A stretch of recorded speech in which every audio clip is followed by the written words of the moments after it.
اور اس کے اندر ایک بدبو ہوتی تھی، وہ بدبو جو ہے وہ اتنی سخت ہے کہ لوگ اس سے پناہ چاہیں گے۔ مردار جیسے کہیں سڑ جاتا ہے تو مردار کی جو بدبو ہوتی ہے وہ اس زرعی گھاس میں سے آتی ہے۔ یہ گھاس اہل دوزخ کو کھانے کے لیے پیش کی جائے گی۔ اس سے نہ تو کوئی تقویت حاصل ہوگی اگر کوئی کھا لے گا، اول تو کوئی کھائے گا نہیں۔ حضرت عبداللہ بن عباس رضی اللہ تعالیٰ عنہ نے یہ بھی فرمایا کہ زرعی گھاس کو جانور تک نہیں کھاتے، اگر کوئی جانور غلطی سے کھا لیتا تھا تو پھر وہ مر جاتا تھا۔ تو یہ گھاس جو ہے اہل دوزخ کو کھانے کے لیے دی جائے گی۔ اس سے نہ کوئی تقویت آتی ہے اگر کوئی کھا لے، اور نہ اس سے بھوک مٹتی ہے۔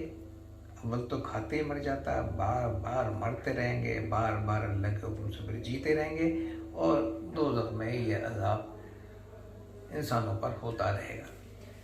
ایک جگہ قرآن حکیم میں یہ فرمایا گیا کہ انہا شجرۃ زقوم تخرج فی اصل الجحیم طلعھا کأنہ رؤوس الشیاطین۔ یہ فرمایا کہ زقوم نام کا ایک پھل ان کو کھانے کے لیے پیش کیا جائے گا، یہ بھی کانٹوں سے بھرا ہوا ہوگا، اور یہ ایسا درخت ہوگا، اس درخت پہ یہ پھل آئے گا، اور اس کی ظاہری صورت یہ ہوگی کہ جیسے سانپوں کے پھن ہوتے ہیں۔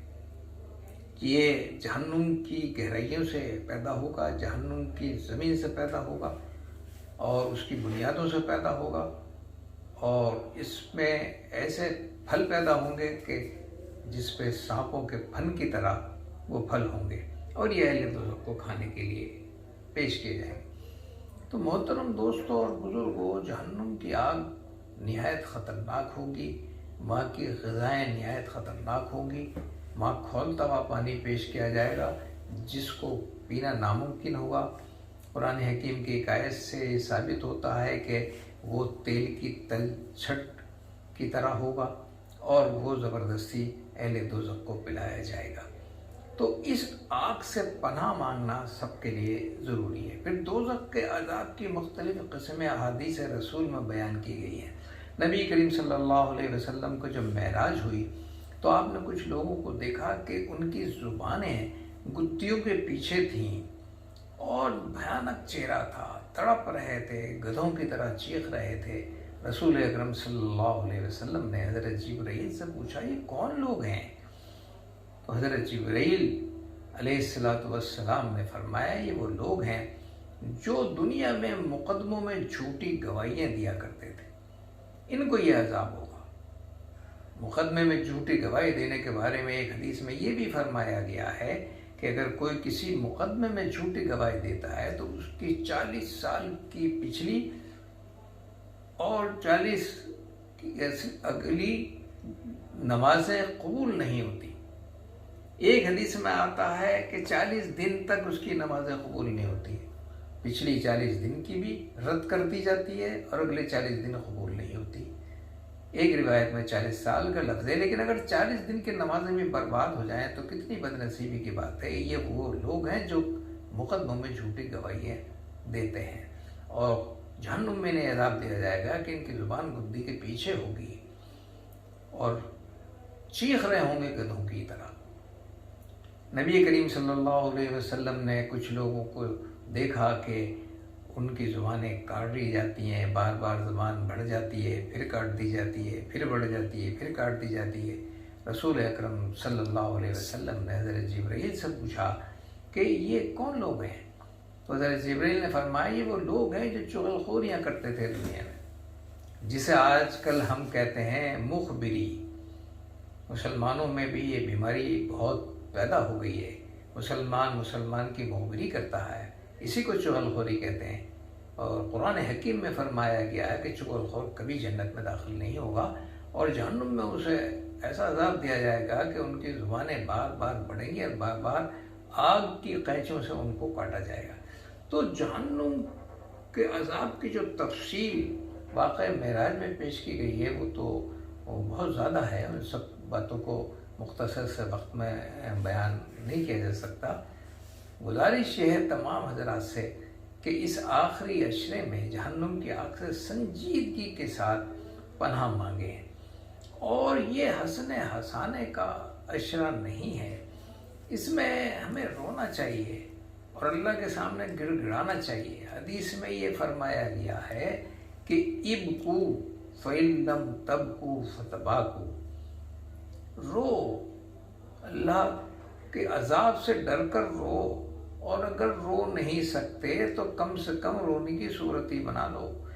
یہ خوشی کا موقع نہیں ہے، آخری عشرہ ہے، رمضان رخصت ہونے والا ہے، وہ رمضان جس میں سونا بھی عبادت، کھانا بھی عبادت، لیٹنا بھی عبادت، چلنا پھرنا بھی عبادت، وہ رمضان اب ہم سے جدا ہونے والا ہے، تو ہمیں افسوس کرنا چاہیے۔ صحابہ کرام جب رمضان آتا تھا بے پناہ خوش ہوتے تھے، اور جب رمضان کی آخری گھڑیاں ہوتی تھیں تو باقاعدہ روتے تھے، اور ان کے چہروں پر افسوس اور تکلیف محسوس ہوتی تھی۔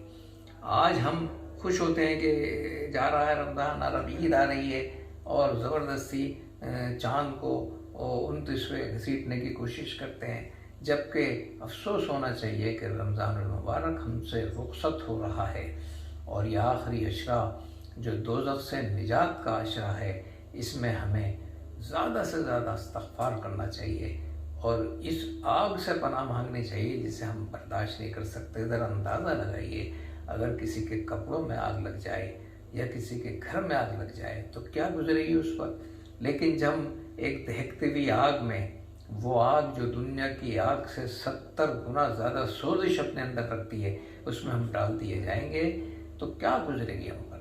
آج ہم سوکھی ہوئی روٹی نہیں کھا سکتے، آج ہم باسی اور ذرا سا اس میں بدبو پیدا ہو جائے کھانا نہیں کھا سکتے، لیکن جب ہمیں سڑی ہوئی گھاس زری کھلائی جائے گی، اور جب ہمیں کھولتا ہوا پانی جو تیل کی تلچھٹ کی طرح ہوگا پلایا جائے گا، تو کیا وہ پینا اس کا آسان ہوگا؟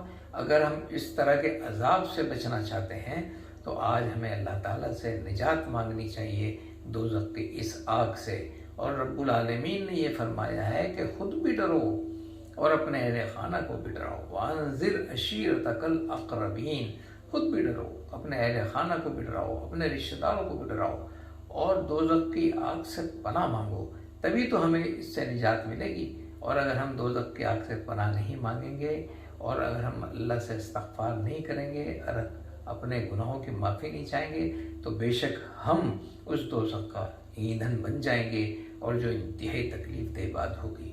نبی کریم صلی اللہ علیہ وسلم کو حضرت جبرائیل نے یہ بتایا تھا کہ آپ کی امت کے وہ لوگ اس دوزخ میں ڈالے جائیں گے جنہوں نے کبیرہ گناہ کیے ہوں گے، لیکن پھر ان کی معافی نہیں مانگی ہوگی۔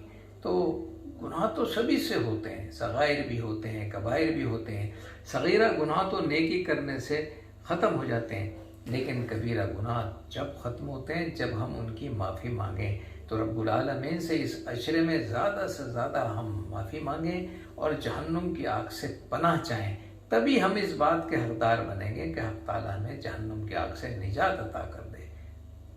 ہمیں امید ہے کہ سب خیال رکھیں گے، اور اس آخری عشرے کو، جس کا ایک ایک لمحہ بہت قیمتی ہے، اس کو قیمتی بنانے کی کوشش کریں گے، اللہ کی یاد سے، اللہ کے ذکر سے، تلاوت قرآن سے، اور مختلف قسم کی نیکیوں سے، زکوٰۃ اور صدقات کا اہتمام بھی کریں۔